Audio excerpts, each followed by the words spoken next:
The last piece from Frankenstein is here. Let's open it up and take a look.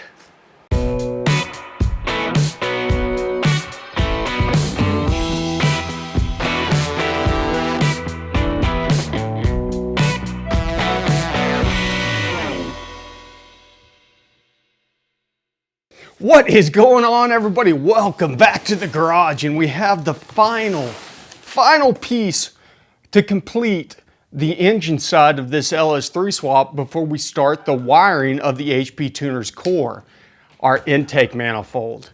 Let me start off by giving a huge shout out and thanks to Frankenstein Engine Dynamics for supporting this build in all the different ways that they have.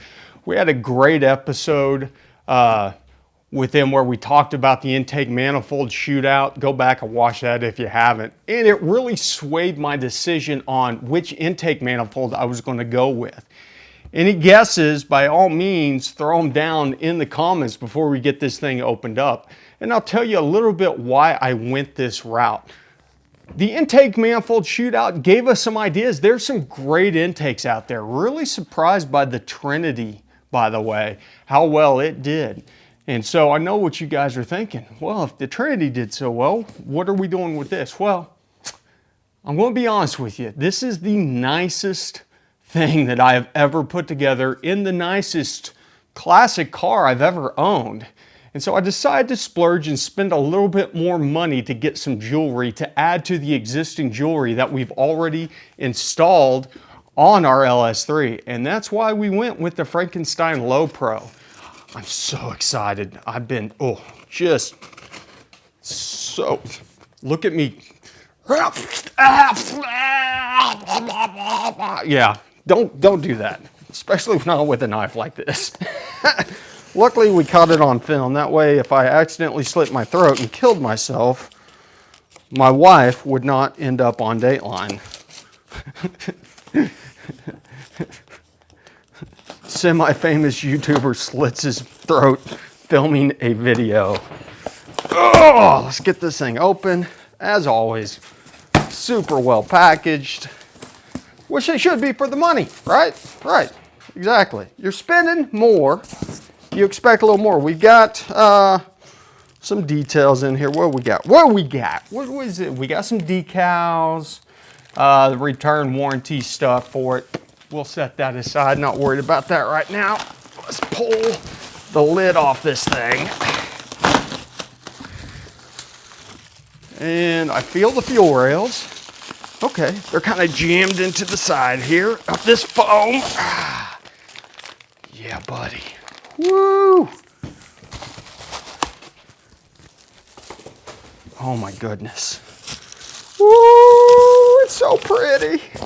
It's so pretty. Oh.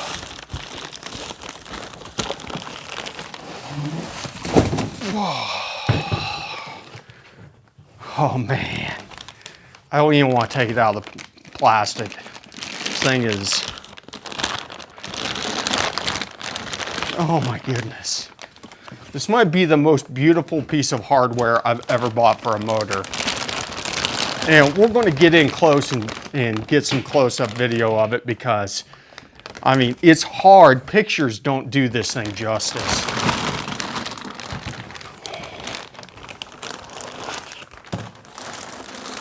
Oh my goodness. Oh. Damn! Let me just take this in for a moment, okay? Give me a second. What a piece of art. Just every aspect of this. Oh, we're going to get this thing mounted up, and whenever we do that, I will disassemble it and we'll take a look once we get the runners mounted down to the heads. But for now, wow. So hot. Want to touch the hiney. Gaskets are already in place. We've got the gasket for a throttle body, which is sitting over here. We'll go over that in a bit.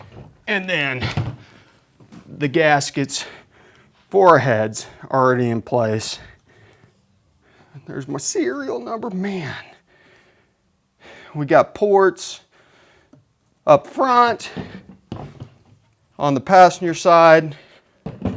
We've got ports in back. We've got ports. There's plenty of ports. So, you know, we'll use a remote mount, manifold air pressure. This is the single injector setup. Let's open up and take a little closer look at the accessory kit that comes with this for doing the injectors. Okay, so I was wondering about this thing. It's going to support different height injectors, and they've been nice enough to include in fuel rail mounts for both tall and short injectors. We're going to be running the short ones on here, so we'll have to look at what all is entailed with getting the fuel rail set up. Comes with mounting hardware for mounting it to the heads, which is nice. And then our 10AN rails. Open one of these up and take a look at what all's going on. So we're going to be ORB 10. I think for our fuel system, we're just running dash 8 lines. I don't know, but we can go up to 10 easily. We won't need to. This thing's really, we're not looking for that much horsepower. I just can't get over how gorgeous this thing is. Oh man. Then you toss in these rails.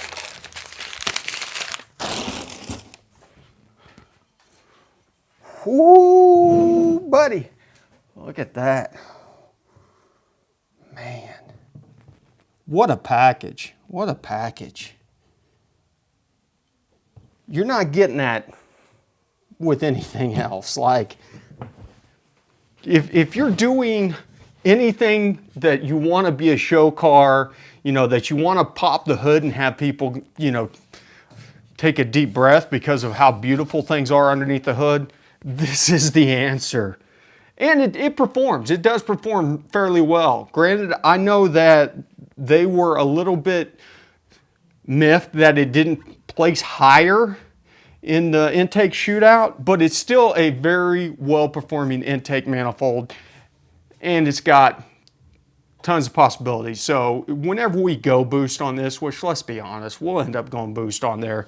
This is going to be the perfect intake manifold for a boost setup that's low profile. Don't have to worry about any cowl hoods or anything like that. It's going to clear amazingly well. And in fact, I'm guessing that the height of this is going to be below the coil pack height. The coil packs are going to be sticking up down there. So it's going to be nice, tight, compact. For our throttle body, we've got a K-Tech 103, which this combination is just, woo, doggy. You want to talk about balling out of control? Look at this thing. So, and some of you might be asking, why'd you go with K-Tech? Well, Nick Williams does all K-Tech's throttle bodies. So if you're buying a K-Tech 103, you're buying a Nick Williams 103. As of the filming of this, the K-Tech ones are a little bit cheaper than the Nick Williams ones, just a heads up. So we'll set that to the side until we go to do the installation on it. But for now, let's get in close and look at how beautiful this is. Got a little schmutz there that'll have to be cleaned off, but I'm sure there'll be plenty more by the time we get it added on. Okay, now that we're up close, you can get a little bit of a better idea. Listen, I'm going to upload this video in the highest quality humanly possible that YouTube will let me do it in. I'm shooting this in 8K, which unfortunately they won't let me post in 8K, but we'll put it up at least in 4K so you can see just how amazing this stuff looks. Oops, let's not get any dings on our anodizing. I mean, just the total package. I am blown away. And like, listen, I'm not gonna lie, this is one of the most expensive car parts I've ever bought. In the past, I'm generally, I'll say that intake manifolds are more of a utility item. I've never bought one for looks, but just take that in. This is the most beautiful piece of jewelry I've ever bought for a car. Just floored. Oh, and I'm so glad I got it in black anodized. It looks so good. Listen, I'm going to stop drooling over this thing and just get to getting it done. Get this thing installed. So that's going to be in a separate video. I just wanted to do a quick unboxing video to show you guys what comes with this setup. I know a lot of you dream about having a setup like this.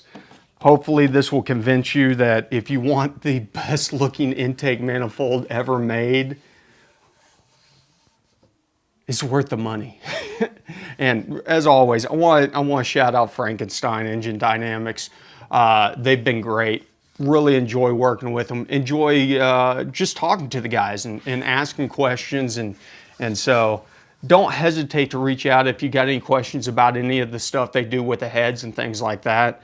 But man, I just can't contain my excitement. Let's jump in and we'll shut this video down, call this one a day. Couple days after this one's done, keep your eyes peeled. There will be another video of getting this thing bolted up and installed on our LS3, and it's gonna be awesome. Listen, you guys know the drill. Thanks for stopping by the garage. ABT, always be tuning.